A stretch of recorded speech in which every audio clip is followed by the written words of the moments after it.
Hey, welcome back to the Real Estate Excellence Podcast, best of the best.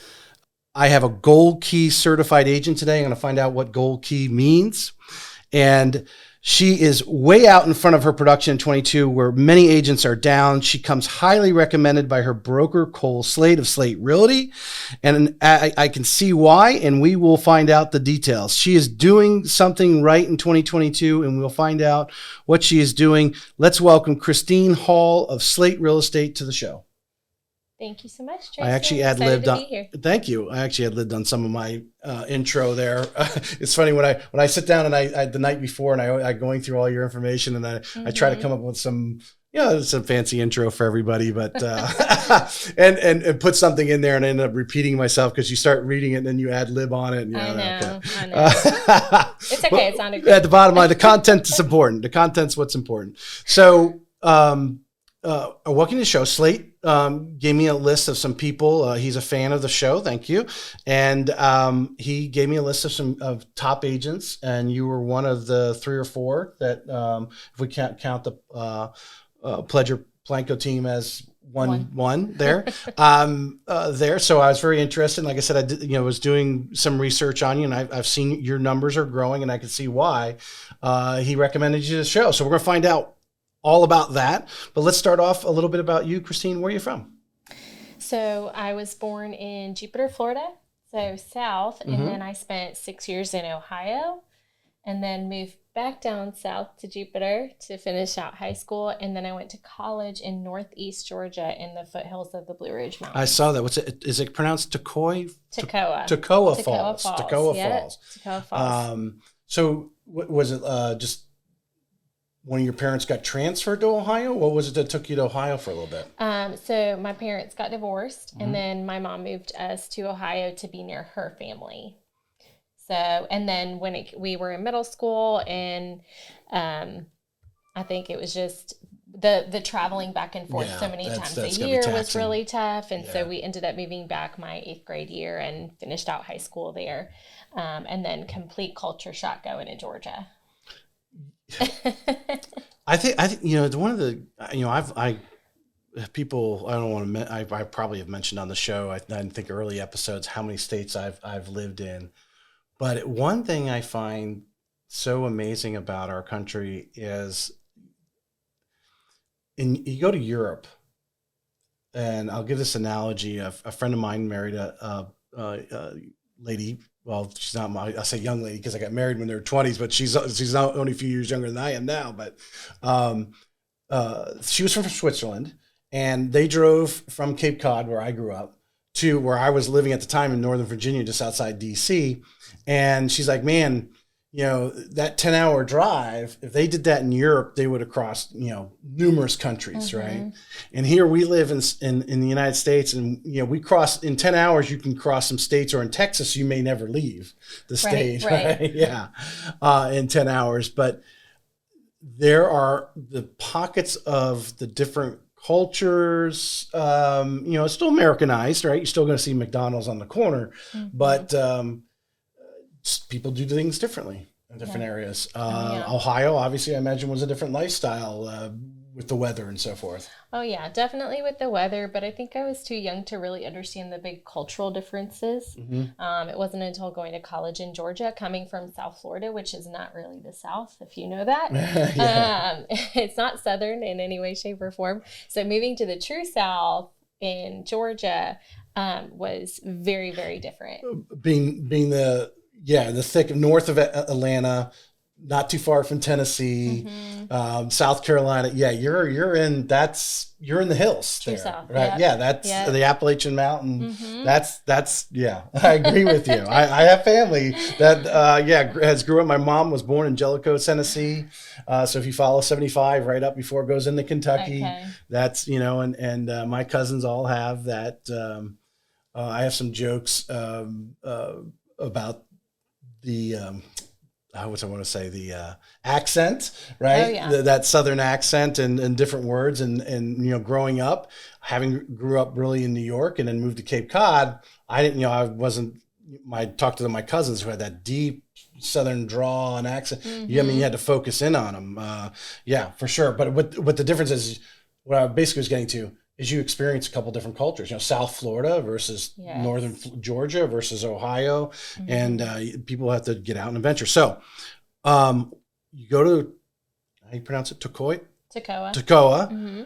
What is your vision at that time? What did you see yourself doing? Or did you have anything? Or oh goodness, I wanted to I had done quite a few short-term missions trips to Dominican Republic since I was 16.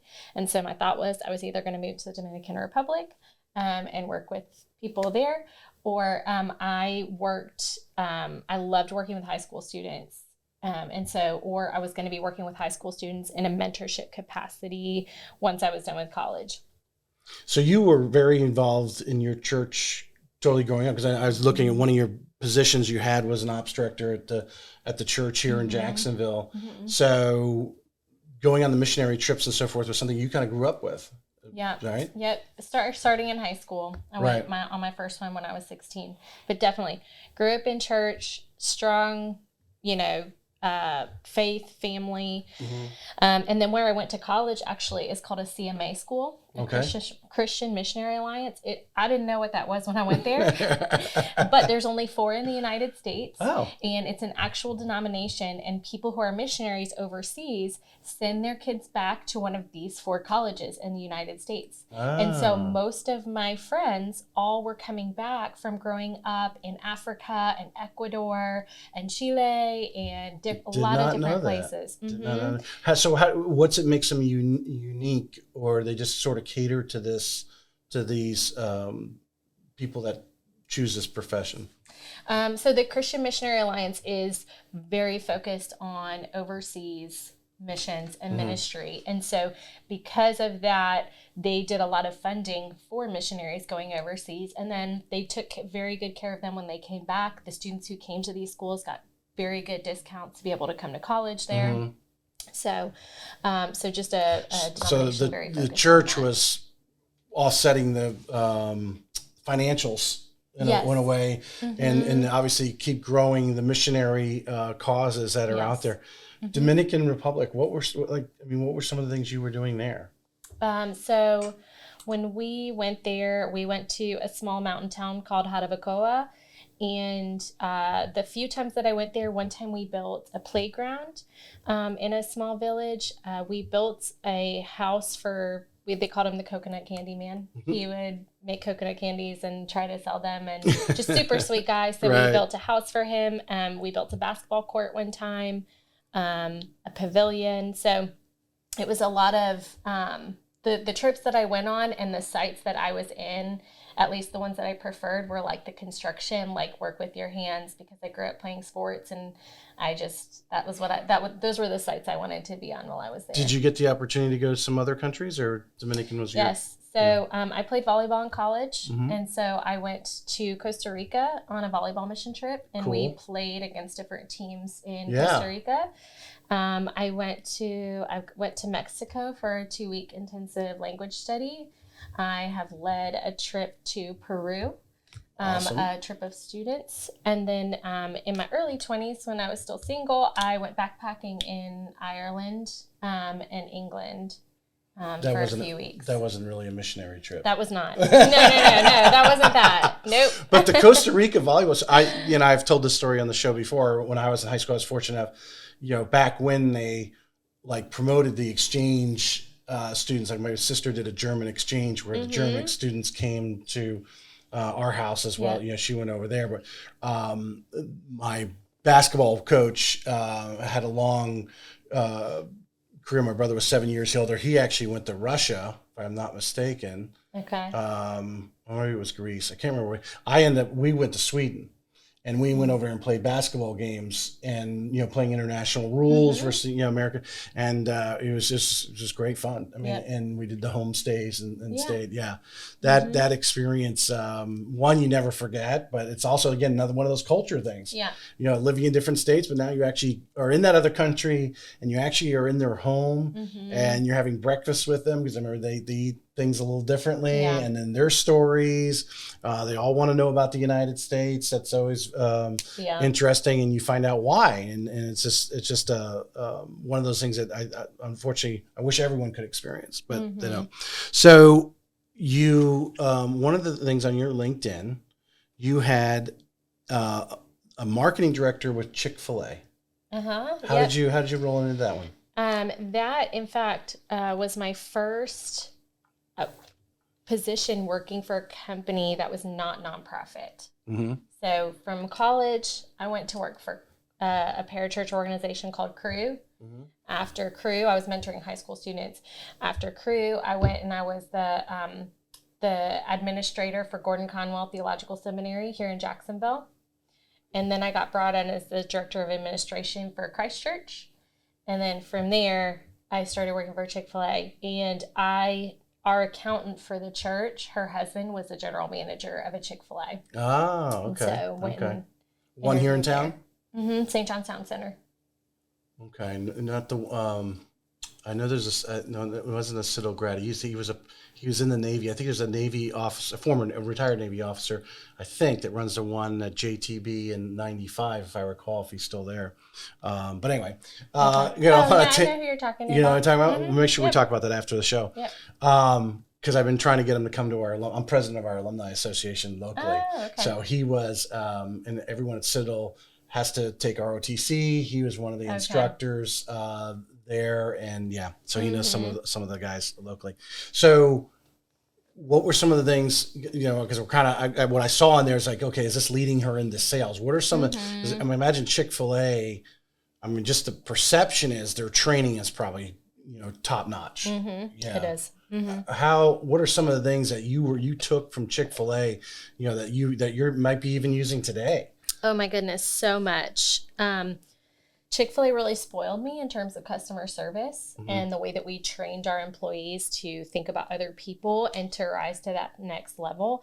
So when we trained, we talked with them about upgraded language. You have to use upgraded language. Instead of sure, we say of course. Instead of you're welcome, we say my pleasure. And we teach these things all in training. When somebody walks into the store, you walk into a store and for the most part, employees are looking down and they're doing what they're doing. And you don't even know if they know you're there. And nobody walks up to the register and Chick-fil-A, not an option. If somebody walks in that door or is standing at the end of the counter, you acknowledge them. If you can't get with them right then, acknowledge that they're there, that you see them, and you'll be right with them. And it makes people feel like, okay, so I don't need to try to get somebody's attention right now. So you say, I'll be with you in just a minute. Or we've all been there where someone doesn't greet us. And how does that make you feel? And if you do the reverse shoes, I learned that in sales years ago,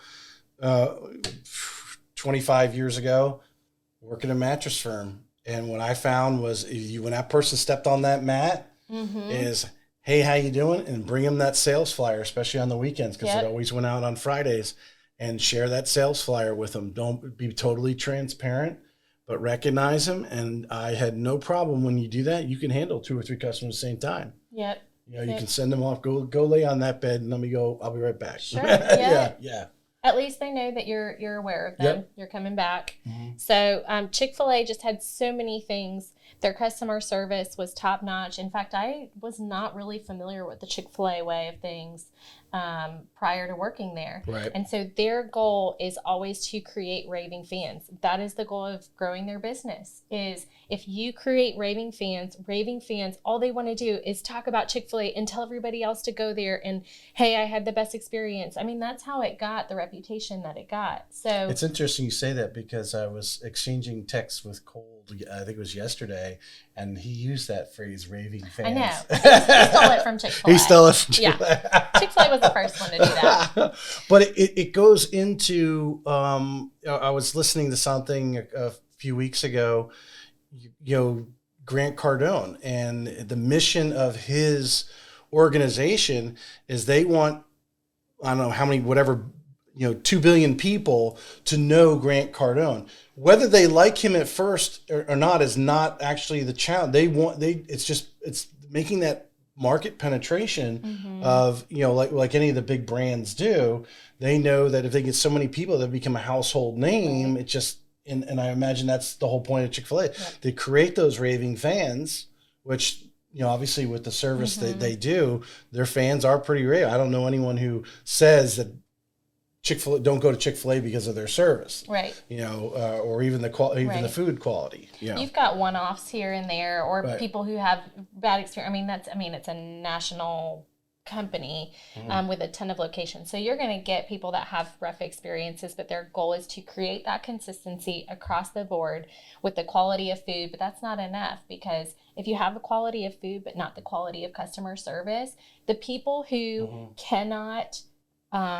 The people who can't rise to that level, they just don't make it at Chick-fil-A. They leave, or they don't get scheduled, or so it ends up pulling that in. People will go to an okay food place if they feel like they're at home, or they're being treated as the way you're explaining there. Listen, if I know I can sit down at a table and I've got both my kids with me and somebody's already walking around to find out what I need, I would go there any day over even a better quality food, because I'm going to get taken care of. Yeah. And I don't have to try to grab my kids and bring them up there with me. And 100%. Yeah. So jumping a little bit forward here, since we're on the Chick-fil-A topic, and when I saw that, I'm like, so what are some of the things that you try to implement when you're working with your buyers and sellers today with some of the things that we just talked about?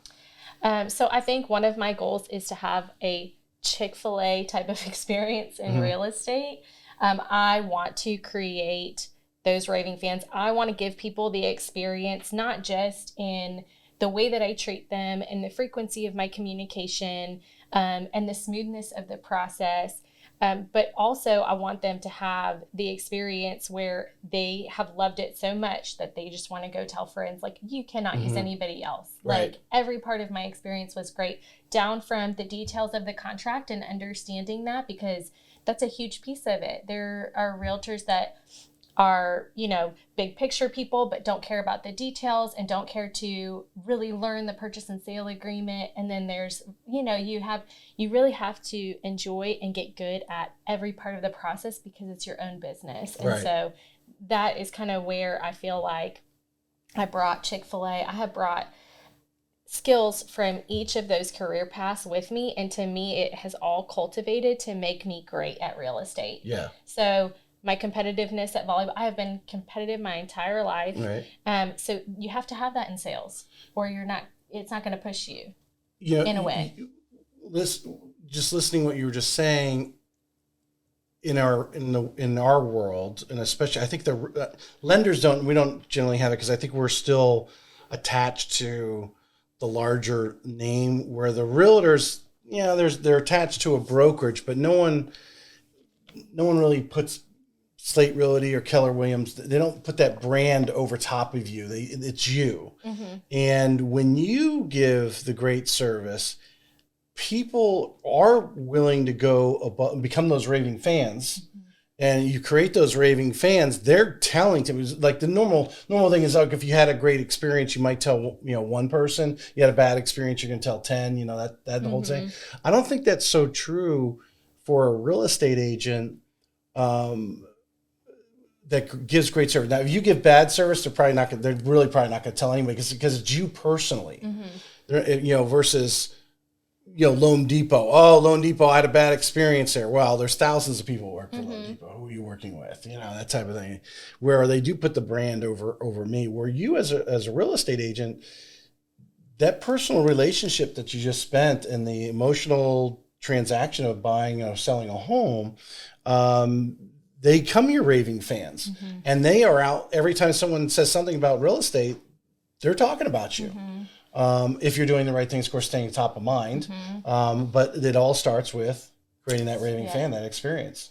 Not only that, but I think people don't necessarily know if they've had a bad real estate experience. I mean, think about how many times you buy and sell houses. If you only do it a few times in your lifetime, when I go and ask people about their previous real estate experience, either one, they don't remember it, and if they're using me, that means the person did not stay top of mind for them and was not consistent. Or two, when they experience what my process is they didn't even realize until that they had a bad first experience, because they may not have been. Yeah, there's nothing to compare it to. Yeah, they'll describe it, and I'm like, no, that That's not shouldn't how have happened. But they don't realize that, Yeah. because the agent is taking care of, they don't know the purchase and sale agreement. The agent is taking care of that. So to them, it felt stressful, or it felt, they felt like they didn't know what was going on, or they felt uneducated, or they felt like they just, whatever, they signed on the dotted line and they had no idea what happened, which kind of is the case anyway, a little bit. But, Well, I mean, that's what we've been talking, the conversations that we've had, obviously recently, talking about, obviously last year, a lot of it was very transactional. It was like, okay, just get me the deal, get the deal in quickly. Okay, hey, we got a contract, run through the steps, appraisal, inspection, boom, boom, boom, and close.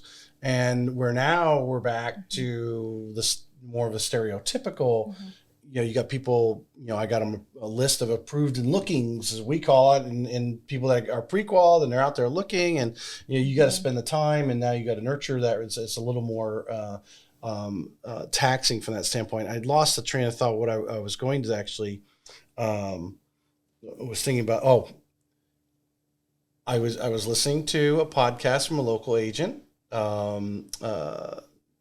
Haley. Yeah, she's with Red Zone, and John. No. What is Haley's name? Golly, it'll come to me. Okay. But she was talking about it. John and Brittany Brooks. John Brooks talks about it.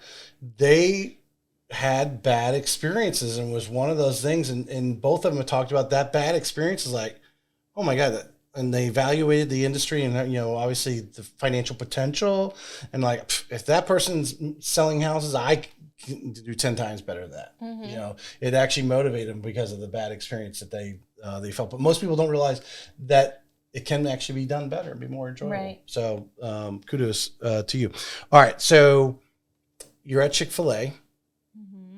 When do you actually start getting the sense or smell for real estate?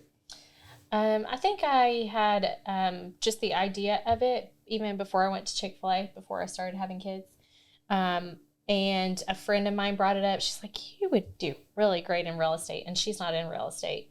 And then my mom at one point did a stint in real estate, and so did my sister in St. Louis. It didn't work out for either of them.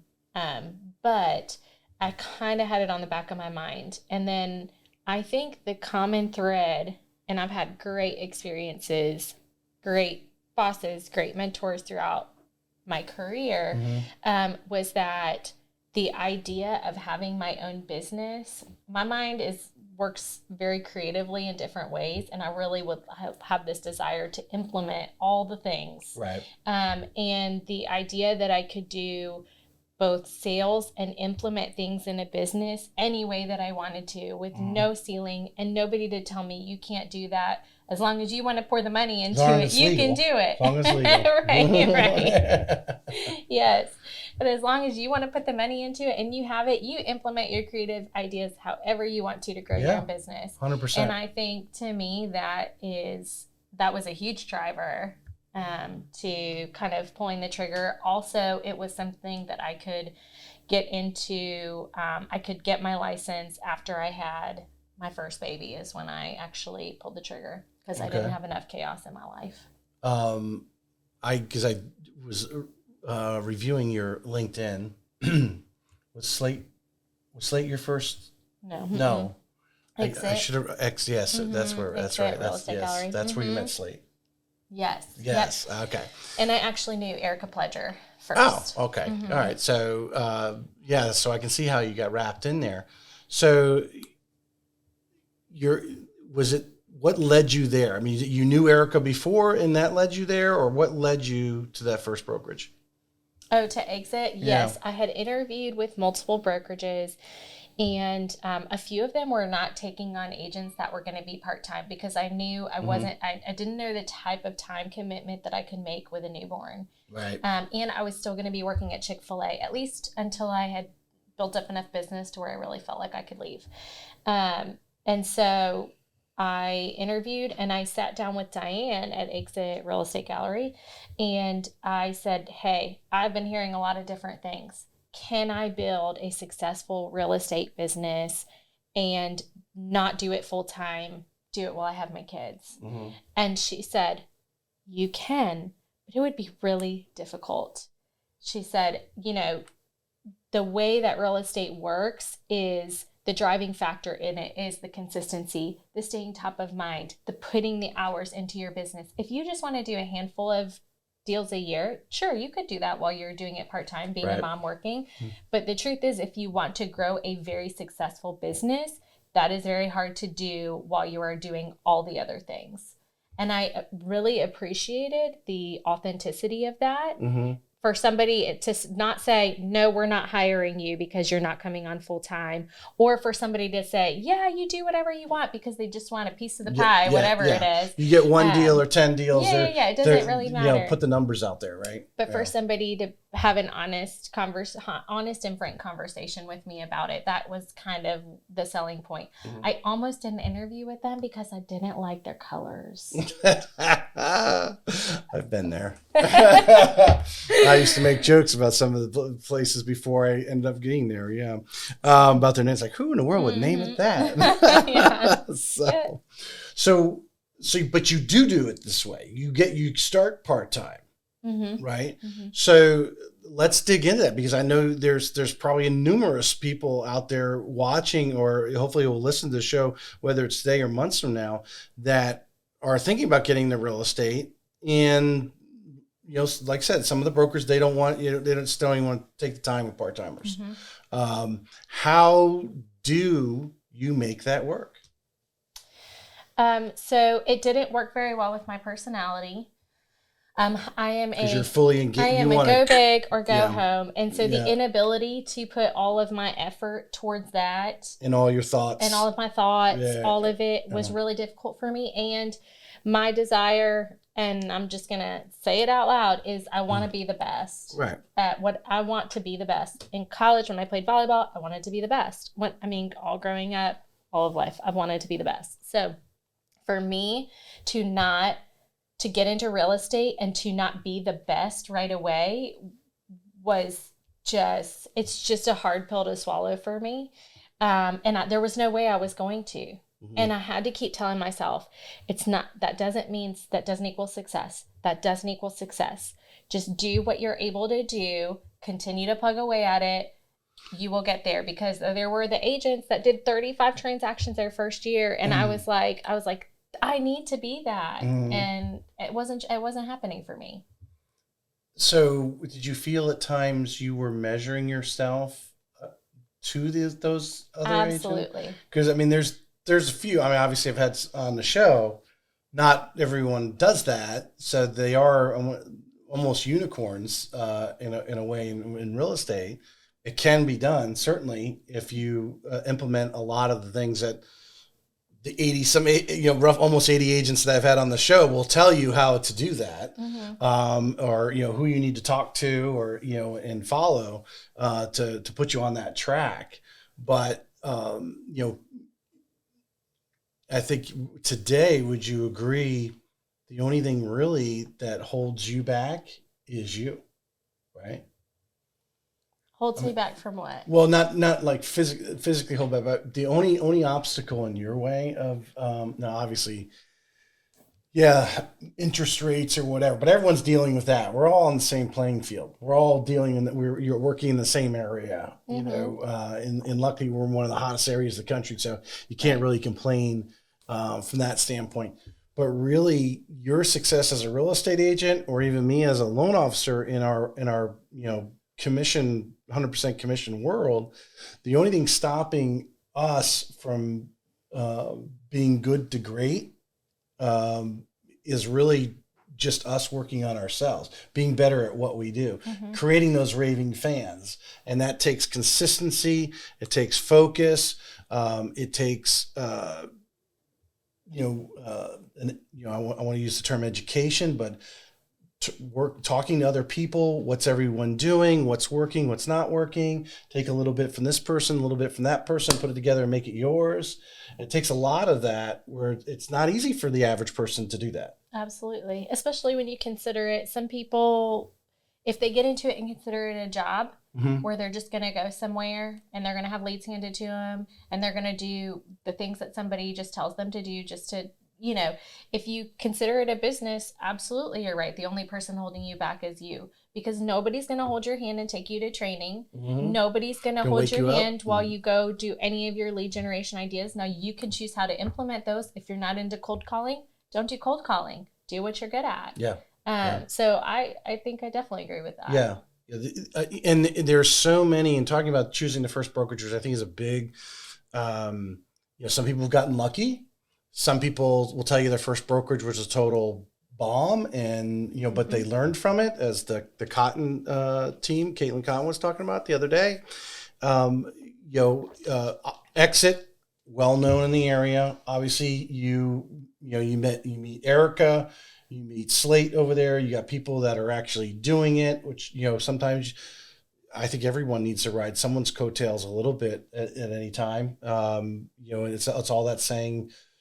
Be in the room with the five successful people, but be number 5, in that group and grow from that standpoint. So, what do you do?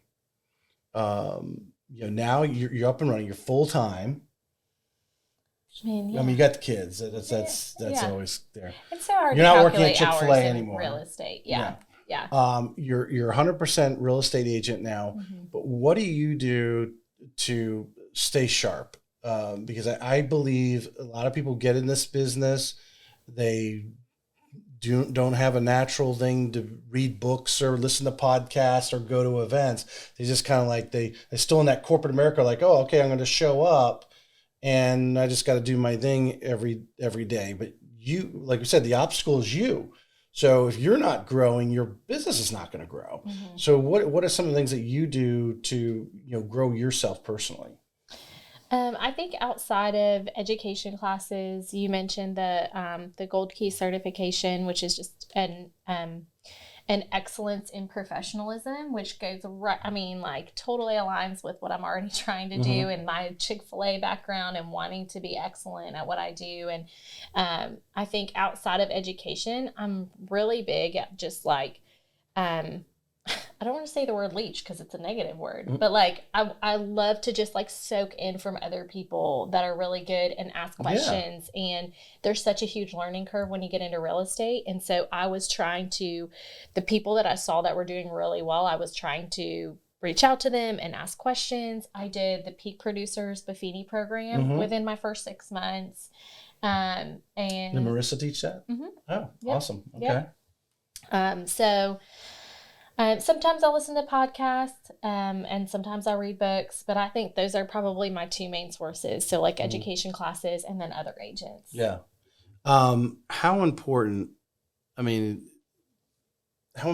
it, someone out there wanting to get in the industry, or maybe is in the industry, but has reached a lid to really check up and say, hey, education needs to be part of your daily, weekly, monthly routine. I mean, we like to think that we got a college education, we know everything, let's just go and we're going to fumble through life, which I think a majority of the population does that. But here, like you said, you're self-employed, so you got to self-motivated. Yeah, you can hire a mentor or a coach that can kick you in the butt a little bit, but you have to rise to the occasion. And that coach isn't going to be any good if you're not taking what they're telling you and implement it, because it's not like going to volleyball practice every day where the coach is on you. Okay, it's time to run. It's time to do these other exercises. Okay, now we can actually play volleyball. You have to do those other things to be in shape, mentally and somewhat, and physically and emotionally to handle customers and make those raving fans. Because if you're in a bad mood, it's going to be pretty hard to make raving fans. Yeah. But also I think the other big term, confidence. I mean, if someone wants to get started in this business, or like I said, has started, maybe they're not hanging around those right people, that you need to start showing up at NEFAR or showing up to St. John's Board, going to the trainings as Marissa Scott offers at Exit Realty, the Buffini course that she does, going to events. You've got to reach out and grab those things. They're going on all day long. I mean, there's so many things being offered big and small, whether it's a lender offering it, it's a title company offering it, it's a home inspector offering it. Landmark Title's got their classroom now. I mean, if you want to do something every day, you can. And you're going to get a free lunch or breakfast with it too. Right. Yeah. You could eat free and eat good Exactly. your whole life in real estate. So. Exactly. Well, I told one young realtor I met probably 6 or 8 months ago, and I told her, I said, no, you don't pay for anything. I know. Yeah. See, any of these guys take you out, you don't pay for anything. Yeah. Yes. Yeah. Mm-hmm. So, but the importance of education as far as confidence. I mean, when you took the Buffini course, I mean, how does it make you feel when you complete, whether it's an hour-long class or that's like a thing that goes on for like 12 weeks. Yeah. How do you feel when you come out of that? How does it change your business? That was great to do right from the get-go. It was a great starter for me. Again, it lined up with my personality, but also to have some direction and next steps. Where when you get into real estate, you think, what is my direction? What are my next steps? There's about a bazillion different paths you could go when you're trying to lead generate. Yep. And so I think that class really helped in terms of giving me, hey, I can be doing these things. And the handwritten notes are a huge thing in the Buffini class. So I started doing things like that, writing handwritten notes to people that I knew. I mean, even just checkup notes. Saying thank you card type things. Well, yeah, just checkup notes. Yeah. Like just a note. Mm-hmm. Hey, hope you and the family are doing well. I thought about you today. Yeah. Mm-hmm. And here's a $10 Starbucks gift card. Go take a little break when you get a chance. Like just little things like that. I'm going to make a bold statement here. I've had, like I said, almost 80 agents on. We've all read books, right? We the top people are doing some of the things. We are not 100%. We are not.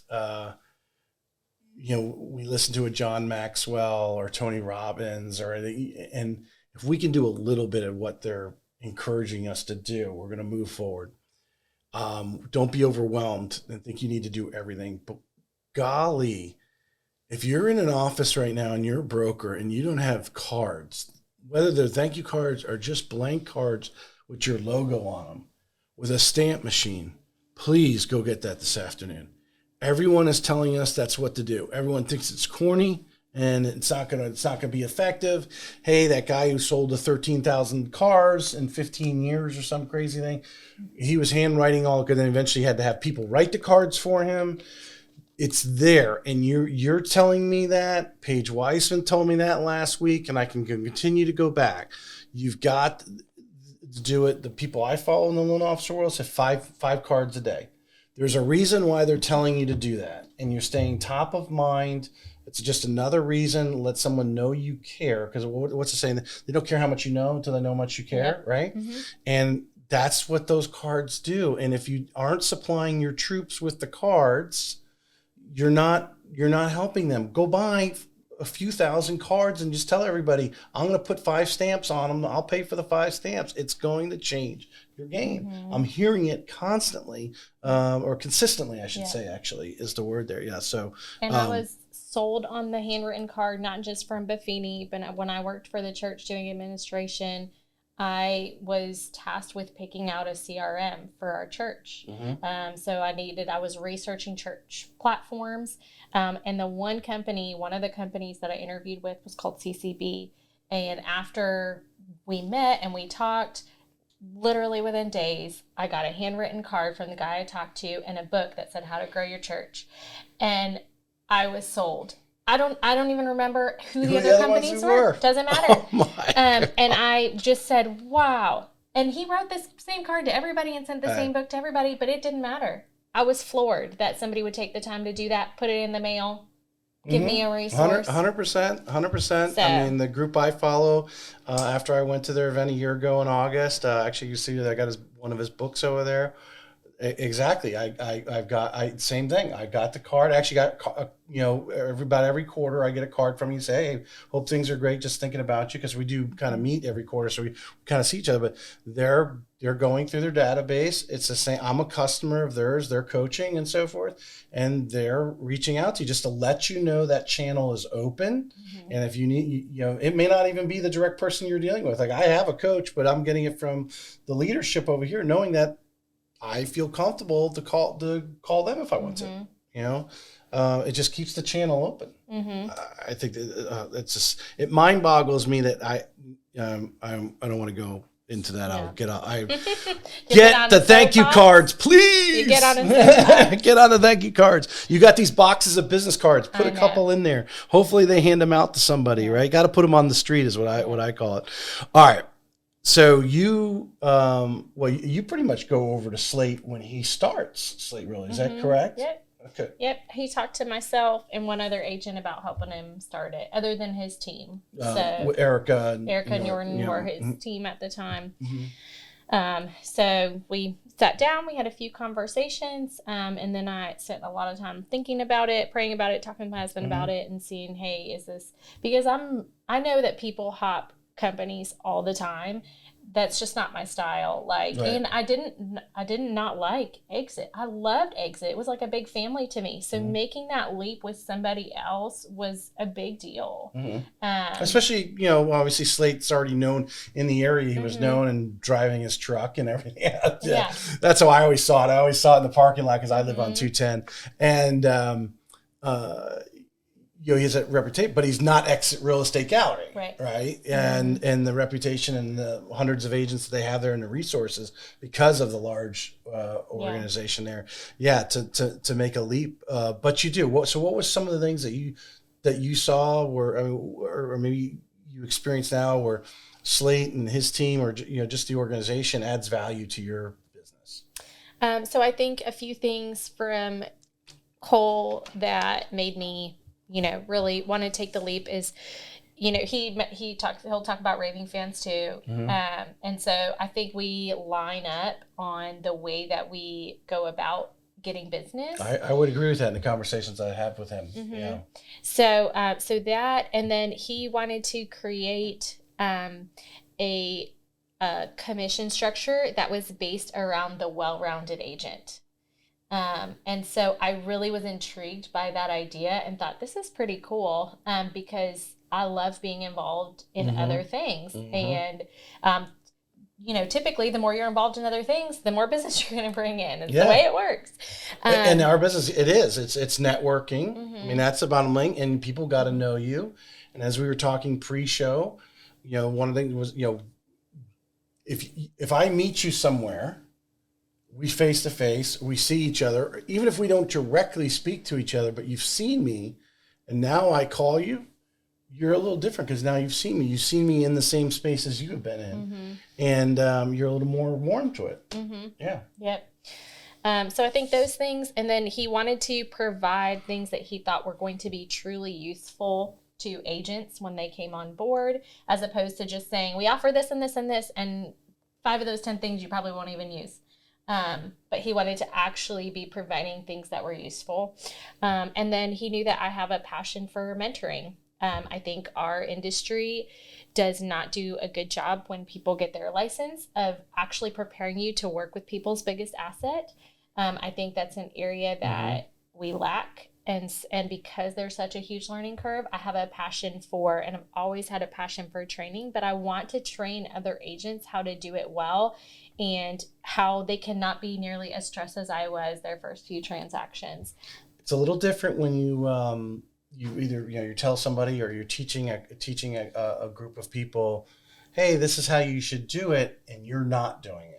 Right. So it forces you to stay on your game. That, hey, I'm telling everybody in this room to write 5 thank you cards a day. I better be writing 5 thank you cards a day. You just, even if they're not even checking up on you or even asking, hey, are you writing cards?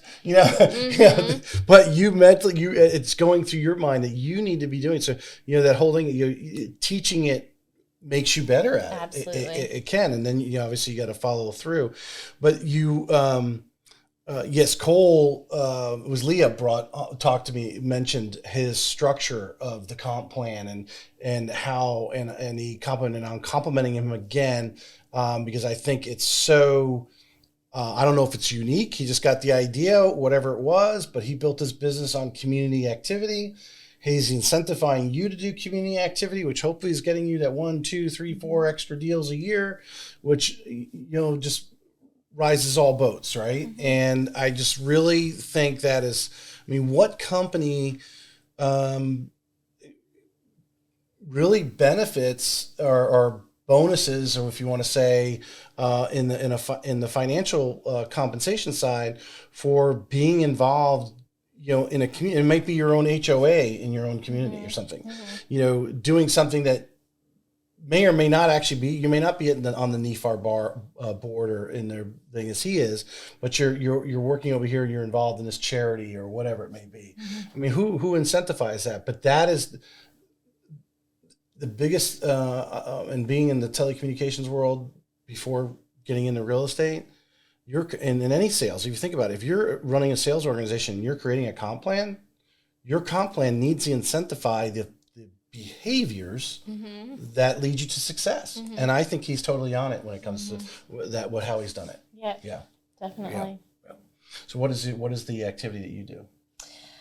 So I am on the board for the South Council at the Jacksonville Chamber. I'm the programs director. And then I was involved in a few other things, but have since tried to kind of focus my efforts a little bit. Mm-hmm. Again, there's so many different paths you can take. And so I needed to kind of narrow in, mm-hmm. when you start and you're going to all those lunches, those free lunches and the river cruises and all of those things, I at some point realized those are not the things that are actually helping me get leads. They're fun. Right. But there are plenty of them that I'm just you got to pick and choose the right ones to go to. You balance it. Yeah. Everyone in that room is also a real estate agent or a lender. Exactly. And as much as I love to meet you, you are not my customer. Right, exactly. Eventually, you have to go out and meet the peeps. Yeah. But if you think about it over, the time periods that you've been doing these, involved in these different groups, mm-hmm. That are volunteer. How many new people have you met that? Whether they introduce you to somebody else, but it starts expanding your circle, your network. I'm involved in a lot of different things. I think I'm trying to think even where, my leads have come from open houses and my sphere and the past customers referring people.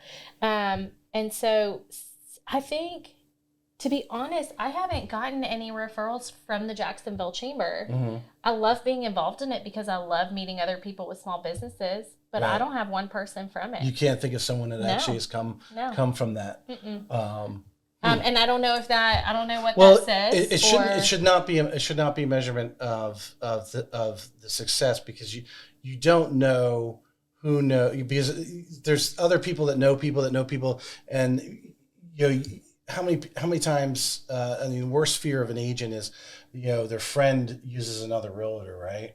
And it's because they forgot what you did, but you don't know that person actually might have been reminded by somebody who was on the chamber. Hey, Christine, she's on the chamber. You know her, remember she's there. You never know, right? So I would not discount the efforts there.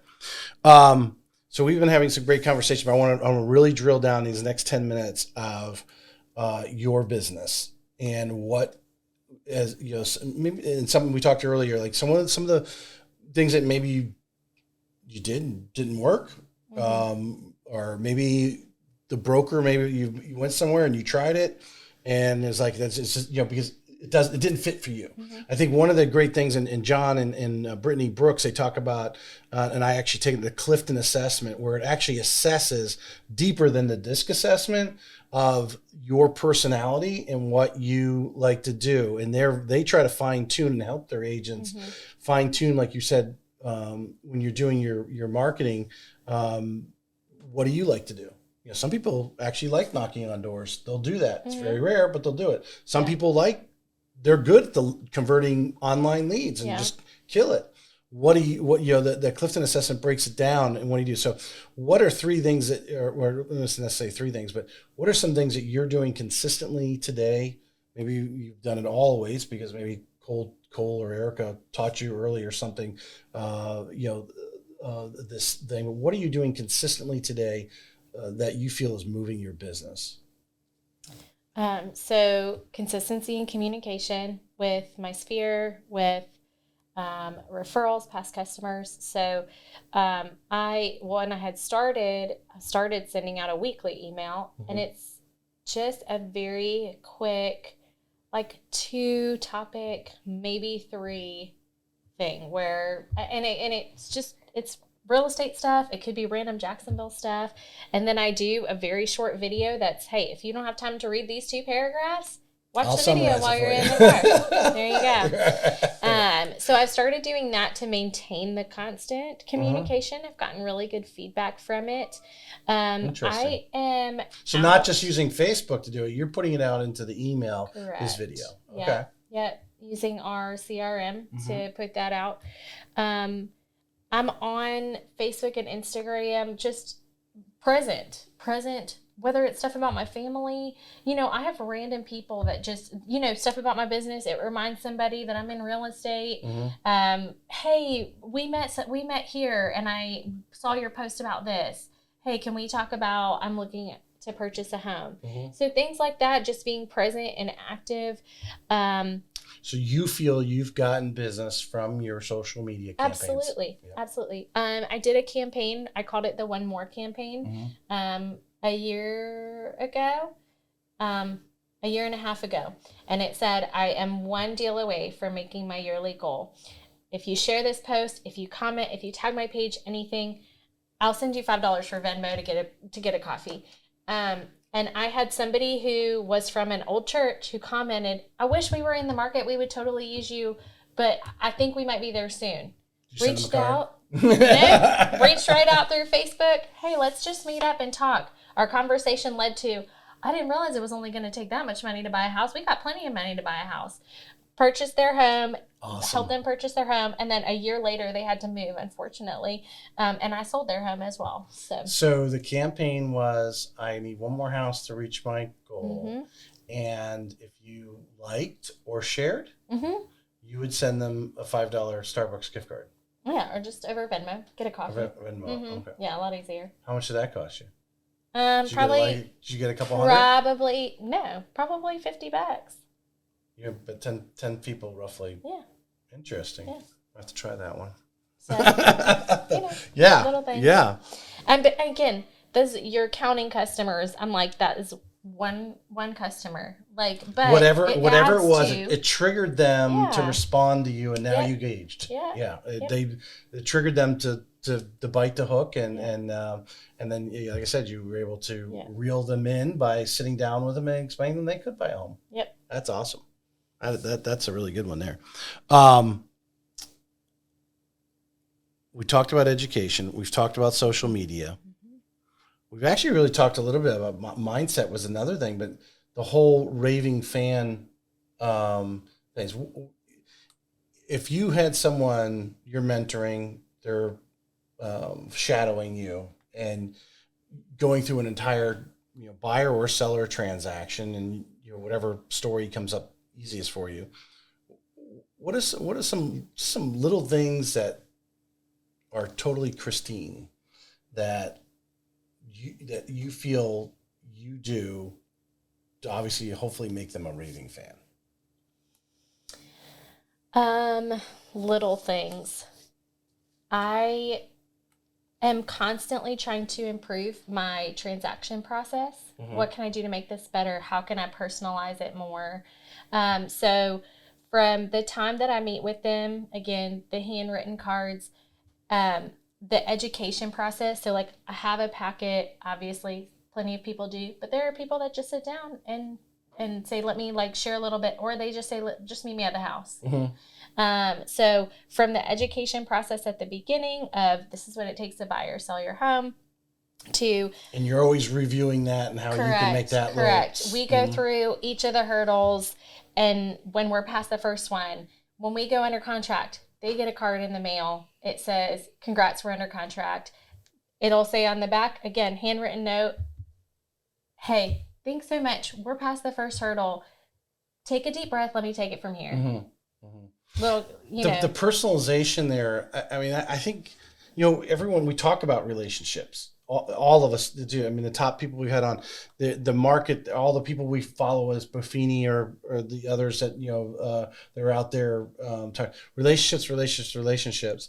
And really what I'm hearing from you is you're reminding them how appreciative you are that they've chosen you to partner up with them to help them buy the home. Absolutely. Yeah. Yep. That's really, I wouldn't cut you off there, but No, that just came to mind there. What do you think has been the biggest mistake you've made? The biggest mistake. And it doesn't have to be catastrophic. Hopefully you haven't made anything catastrophically. Well, you're still here. I'm still in the business. What would you say? Like, oh my God, I would tell everyone, don't do that. Oh, goodness. The biggest mistake. Because I think one of our, whether it's loan officers or real estate agents, we do fail forward often and do stuff, spend money on something that, Yeah. And I'm trying to think, I've learned so many things along the way, but so much of it was part of the learning curve. Like not knowing that a house had to be seasoned before it would be FHA loan. Oh, if they flip it. Yeah. Little things like that. So I'd write an offer and the other agent on the other side didn't know the rules either. So there have been little things like that. Well, I mean, there's statistically how often it happens, not a lot. And therefore it isn't preached out there. Someone mentioned that to me the other day. We were talking and how, the loan officer explained that to them. Actually, I think it was John Adams was telling me a story about that, how he was proactive in that, or some of the idiosyncrasies with the VA loan too.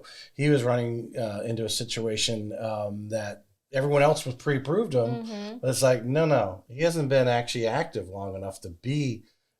He's active duty, but he hasn't been active duty long enough, to get approved. He has to wait another couple months or whatever it was.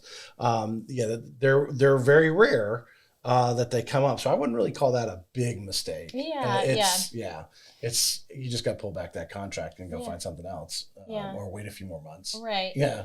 Yep. I mean, and there's nothing like there's a lot of little things that was learning stuff along the way. I accidentally let a cat out of a house one time that happened to be an escape artist, and there was a sign on every door that said, don't let the cat out. And I was out at 8:00 at night chasing it when it hopped the 7-foot fence. Oh my God. So, I mean, I have crazy stories from my first few transactions, but none that were there is actually a podcast called The Shit That Happens in Real Estate. That stories like that are on there. Oh, I'm sure. One of my first inspections, the master bathtub flooded the master bedroom and underneath the carpet. I've heard stories like that. Yeah. My very first closing, the house went into pre-foreclosure prior to us closing, and there was lien on the house. And so there's just things Stuff happens. And that is our business. Every transaction is unique. I've said this before. Every customer is unique. How they make their money, their credit, whatever, but from a lending side. But what they want, their desires. Some of them are like, you really want that? And there are people that are in that thing. So you have to go out there and be willing to stand on the edge. And sometimes you are going to fail, but you have to the failing is the learning experience. So the next time you do it, because if you actually had to learn everything that possibly ever could happen, you would never actually have time to sell a home, because you would be in a classroom every day for the rest of your life. That all the situations that happen in real estate, you just got to go out there and do it and understand that it is. I tell people, you're giving me a lump of clay, and now I've got to make it into a statue, right? And that's our job on every transaction. Yep. When it comes to that, who has been the most influential person in your career? Oh, That's a tough tough one. questions. Yeah. Most influential person. Who'd say in my who's your go? I mean, do you career. have you have a go-to person? Like when a situation comes up and your mind goes blank. Man, let me just call. That's the first person on your list. I mean, I call Cole or I'll call Diane Mm-hmm. or Mark. Um, I So don't know that I Let's have. expand over your expand all the way back to college. Your career with with the church and Chick-fil-A and so forth. Mm-hmm. Who has there been or coach? Has there been a Mm-hmm. coach in your career that looked back and kind of help you set the tone? My high school volleyball coach told me to go as far away as I possibly could for college. Get Oh, out, don't be within like a few hour drive of yeah. home. And I did. And it It was made all the difference. great advice. Great Yeah, advice. I would yeah. absolutely give that advice again. And then when I moved to Jacksonville, I call them my Jacksonville parents because I didn't know anybody. When I moved here, I moved with whatever I could pack from new staff training in Colorado, Hmm. whatever I could pack in my car. I drove to Jacksonville, didn't know where I was going to live when I got here, and knew I had to start raising support because that's what the job was, is you raise your support to work with these high school students. Right. And thankfully, some great people took me in along the way. I ended up staying in a trailer in the middle of a field that was owned by a church. And I mean, Right. lots of crazy stuff happened when I got here, but I was 22 and it You was just went like, with it. yeah, just go with it. But that's what goes back to what we were just saying, like about real estate. You have to just go and do it. You want to grab the education when you can, pack your bag, Mm-hmm. have the extra water bottle, have the Mm-hmm. those that extra pair of dry shorts or whatever, or dry socks, and Mm-hmm. you got to go. Yep. And because you guaranteed there's going to be something you need that's not in your bag. As much as you pack into it, much of that education you pack into it, hopefully it gets you through most of it. But Mm-hmm. there's always going to be something, and just be prepared to overcome Yep. and adapt. Yep. So that person was the pastor of the church that I started attending, him and his wife, John and Carol Sidema.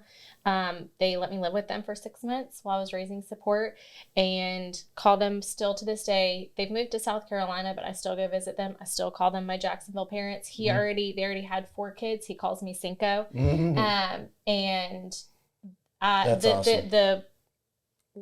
the life lessons and that I learned and the mentorship from them have aided me in anything I've done. They were not career specific, but Right. yeah. Is there anything, as I conclude my formal questions, Mm-hmm.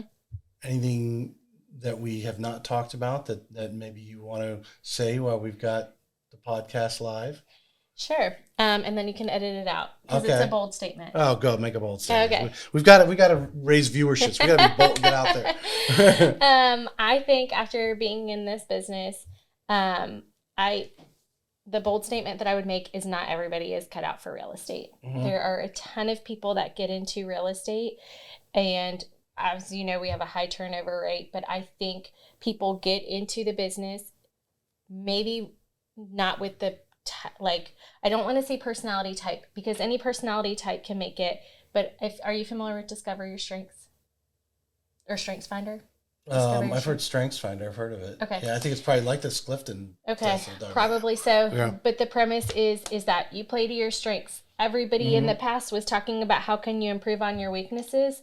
Why don't you just continue to increase in your strengths? And if you might be on the bus, but you're not in the right seat on the bus. Right. And so if you are in real estate, there are some people that are not cut out to be in real estate that cannot make this a full-fledged business. And that's okay. That's okay if it's not your path. I talk about it often, and you may agree with this. When you're interviewing that broker, well, first of all, you should interview some other agents, and then some agents that might actually work for that broker to actually understand what is going to be delivered. Just like any employer, you need to interview that employer. Is this going to work for your skill set? You have to drill down in yourself, find these tests, Clifton, or this the strength test. What is it that you are good at? What do you like doing? Because if you don't like doing it, you're not doing it. If you like doing it and you're successful doing it, you'll 10x it, like Grant Cardone talks about. You have to interview these brokers and find the broker that's going to match. I really feel when they say 80% are not going to be in the class, when everyone goes in for the test, say 80% of you won't be here in a couple of years. I really think this is 80% of them just went with their friends, broker, and their personality did not mesh with the way they do business. You have to find out how you do business and find that broker that's going to bring that out of you. Yep. And I think finding the right seat on the bus in those terms as well. If you want to be in real estate, if you're going to stick it out, if you feel like you are cut out for it, and you are not working within your strengths, and maybe your strength is being a part of a team because you don't do all of those things. You don't want to do all of those things. You don't want to be out in front of people. Great. There's a team where one person is the front person and the other person takes care of all the details, all the back end stuff, and they make a perfect team. Maybe that's your route. 100%. So totally maybe agree. You are meant to do something else or it fit into the real estate world in a different way. But if you don't figure that out beforehand, then you might end up fading out. If you don't know your strengths and don't know how to find that right seat. You don't know how much I agree with you. This has to be a chapter in the book. Actually, now I think about it, we talked about those other themes, but this business of all the agents, all of them do it a little differently. Some are standalone. Shonda Caponero, over a decade before she added a couple buyer's agents a year ago or a year and a half ago or so. Melissa Ricks does it totally different. Sarah Rocco, she's got a lot those young people on the phone. That's the Rocco team. Her name's out front, but those people, like you're just saying, your personality may fit. You have to find that one that you fit with, and if you take 30 days to figure yourself out and which one does it, you can do this. I think too many fail because they just enter the wrong way. Any more on that rant? That wasn't a rant. My bold statement. All right, here because my 2-minute warning questions. What's your favorite thing to do in Northeast Florida? What? What's the 2-minute warning question? Well, I always, because I referee football, so I call it the 2-minute warning. I'm about sorry. to finish up the show. I'm not a football person. I don't know that. Yeah, 2-minute warning. Okay. So, what is your most favorite thing to do in Northeast Florida? Because I always talk about lifestyle. So whether it's boating or going to the Jags game or beaches or whatever. If I have the time, other than being with my family. My husband's a big fisherman. I love when he takes me out fishing. Okay. I love it. Do you guys go offshore or you like to just stay in your coastal? I stay inshore. I get motion sick. I get seasick. Right. So if we're in like the creeks or we're flounder fishing or gigging or love scalloping, absolutely love scalloping. Awesome. Yeah. All right. Here's the challenging question. Is it more important who you know or what you know? Is there a right answer? Well, I think there is, but no, there isn't. Who you know. Who you know. You do believe it's who you know. Yeah. Okay. I would argue with that. Okay. Because my argument is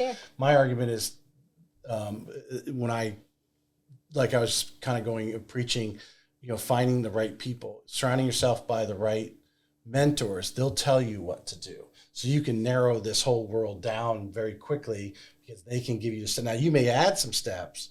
Now you have to be competent. You can't be just a total, you don't go talking to, someone about Wall Street and you don't even know where New York is, right? You know what I mean? It's just you have to understand, have some understanding of it. But if you, I think real estate agents or even loan officers, if they get with the right mentor, that mentor is going to really just flatten their learning curve very, and hopefully, it's like losing weight. You do want a diet and you don't start losing weight, you quit the diet pretty quickly, right?